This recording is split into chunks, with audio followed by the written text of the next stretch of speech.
मला सांगा की आता मुक्ताई पालखीची गेल्या कित्येक वर्षापासून सुरू आहे, हे यंदाचं कितवं वर्ष आहे आणि पालखी कुठून सुरू झालेली आहे आणि मराठवाड्यात दाखल झाली आहे, किती किलोमीटरचा प्रवास करून दाखल झाली काय नाही? पंढरीची वारी जयाची खुडी त्याचे पाय धुळी लागोमज या संतोक्तीप्रमाणे श्री क्षेत्र मुक्तनगर आईसाहेबांच्या समाधी स्थळावरून दिनांक 6 जूनला आईसाहेबांच्या पालखीचं आषाढी वारी करता प्रस्थान झालं।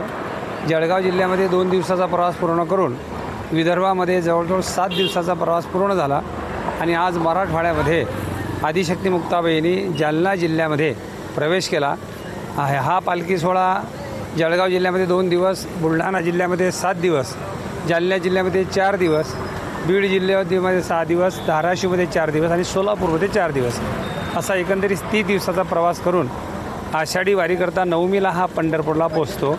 महाराष्ट्रातील एकमेव फार लांबून असलेला आणि 30 दिवसाचा प्रवास, 6 जिल्ह्यातून प्रवास आणि 317 वर्षाची परंपरा घेऊन हा पालखी सोहळा आज तागत काया वाचा मणे जीवे सर्वस्व उदार पाप रखमा देवरू विठ्ठलाचा वारीकर या संत प्रमाणाप्रमाणे आईसाहेबांच्या सोबत असंख्य वारकरी विदर्भ, मराठवाडा, खानदेश आणि मध्य प्रदेश या 4 भौगोलिक प्रदेशातून मोठ्या आनंदाने अनेक शतकाची परंपरा घेऊन मुक्ताईच्या सोबत पांढरयाच्या दर्शनाला जात असताना जालना जिल्ह्याचा प्रवास संपला आणि बीड जिल्ह्याचा प्रवास लागला की जसं ज्ञानोबाऱ्यांना निरेचं स्नान असते तसं गोदावरी स्नान या पालखी सोहळ्याला शहा घडला। जालना जिल्ह्याच्या शेवटी आणि बीड जिल्ह्याच्या सुरुवातीला गोदावरी स्नान करून हा जालना जिल्ह्याचा निरोप आणि बीड जिल्ह्यामध्ये प्रवेश असा स्नानाच्या नंतर हा विधी होत असतो आणि अनेक घाट याला लागतात। अजिंठा घाट आहे, पालीचा घाट आहे, केळदचा घाट आहे, आमच्या कुंथलगिरीचा घाट आहे, असे अनेक घाट पार करत आणि अनेक दिवसाचा लांबचा आणि कष्टाचा प्रवास करीत हा पालखी सोहळा एकमेव आदिशक्ती मुक्ताबाई 7 मानाच्या पालख्यांमध्ये श्री संत म्हणून त्यांची ओळख आहे असा मानाचा पालखी सोहळा पंढरपूरमध्ये नवमीला दाखल होतो। दशमीला सगळ्या संतांच्या पालख्यांना सामोरे जातो आणि सन्मानाने सगळ्यांना पंढरपूरमध्ये पंढरीरायाच्या नगरीमध्ये एकदा सन्मानाने प्रवेश देण्याचं काम आदिशक्ती मुक्ताबाईंचा हा पालखी सोहळा करत असतो। किती महिला पुरुष आहे आणि यंदाचं किती वर्ष आहे? 317 वर्षाची परंपरा आहे। हजारो वारकऱ्यांनी शेकडो दिंड्या याच्या पाठीमागं पुढे आहेत। अनेक दिंड्या आपापल्या मुक्कामाने पुढे चालतात, मागे चालतात आणि सोहळ्यासोबतसुद्धा अनेक दिंड्याचा सहभाग आहे। मला सांगा, तुम्ही कित्येक वर्षापासून या पालखीमध्ये पायी जात असतात काय? माझे नाव प्रतिराम महाराज। मी जवळजवळ 21 वर्षापासून या दिंडीमध्ये पायी जातो।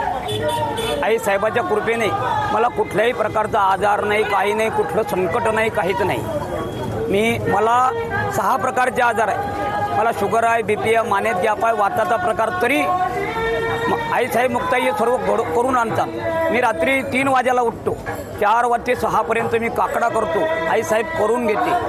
कारण हा जो सोहळा आहे हा आईसाहेबाचा सोहळा आहे। आई हे सर्व लहान मुलांना जसं सांभाळते तसं वारकरी आईचे लहान मुलं आहे, लेकरं आहे, ते लेकरांना सांभाळते।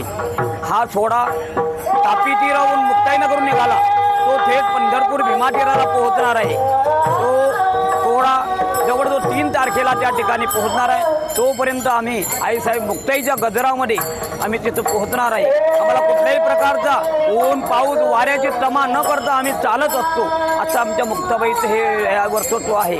जवळजवळ हा सोहळा 318 वर्ष झाले पूर्वजांनी चाललेला आहे। कसं आहे, मार्ग धावून गेले आधी दयानिधी संतते, सेनेची पंथे चालू जाता न पडे गुंता काही, या न्यायाप्रमाणे आम्ही चाललो आहे। आमचं कसं आहे, गाठ गा प्रेम मागा विठ्ठला।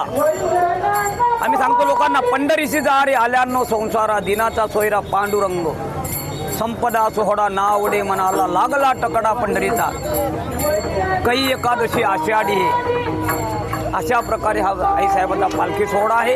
यामध्ये लहानापासून तर जवळजवळ 10 वर्षाच्या मुलापासून तर 85 वर्षाच्या म्हाताऱ्यापर्यंत या पालखी सोहळ्यामध्ये तरी आमचे आईसाहेब हे सर्वांना सांभाळून नेतात। आमच्या याच्यामध्ये आमचे गुरुवर्य रवींद्र महाराज हरणे यांच्या कृपेने आम्ही सर्व वारकरी लोक त्यांच्या आज्ञेचे पालन करतो आणि त्यांच्या नियमाचं पालन आम्ही चालत असतो। की तुम्ही कित्येक वर्षापासून या मुक्ताई पालखीमध्ये सहभाग घेता आणि तुमचा प्रवास कसा असतो काय नाही, काय वाटतं बरं तुम्हाला, ऊन असो पाऊस असो त्याच्यात तुमचा हे पायी दिंडी सुरू असते? गेली अनेक वर्षापासनं मी तरी स्वतः गेली 11 ते 12 वर्षापासनं आईसाहेबांच्या पालखी सोहळ्यात चालत आहे.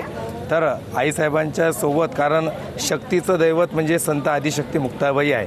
ऊन वारा पाऊस म्हणजे काया वाचा मने जीवे सर्वस्वे उदार, कोणत्याही प्रकाराचा शरीराचा विचार न करता आणि सर्व ऋतूमध्ये या ठिकाणी सर्व सहन करत वारकरी हा भजनाचा आनंद आईसाहेबांच्या समवेत घेत या ठिकाणी श्री क्षेत्र मुक्ताईनगर ते श्री क्षेत्र पंढरपूर असा हा प्रवास आनंदानं या ठिकाणी सुरू आहे.